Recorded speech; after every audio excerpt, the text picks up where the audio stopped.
খাবার ঢুকানোর জন্য একটা ইবাদতকে ফরজ করে দিয়েছে।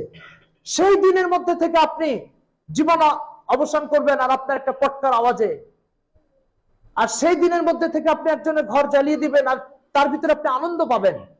একজনের ঘর জ্বালানো আরেকজনের জীবন অবসানের মধ্যে যদি আপনি আনন্দ খুঁজে পান, তাহলে আপনি মনুষ্যত্বের পরিধির ভিতরে না পশুত্বের পরিধির ভিতরে এটা নতুন চিন্তা করে আবিষ্কার করবেন। এটা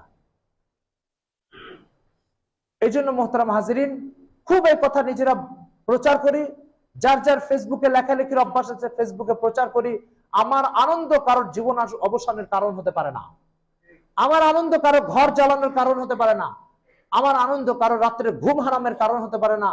যদি হয় তাহলে আমাকে নতুন করে ভাবতে হবে আমি কি মুসলমান না অন্য কিছু। রাসূল সাল্লাল্লাহু আলাইহি ওয়াসাল্লাম বলছেন, আল মুমিন মান আমিনাহুন নাস, প্রকৃত মুমিন হচ্ছে ওই ব্যক্তি যার দ্বারা মানুষ নিরাপদে থাকে।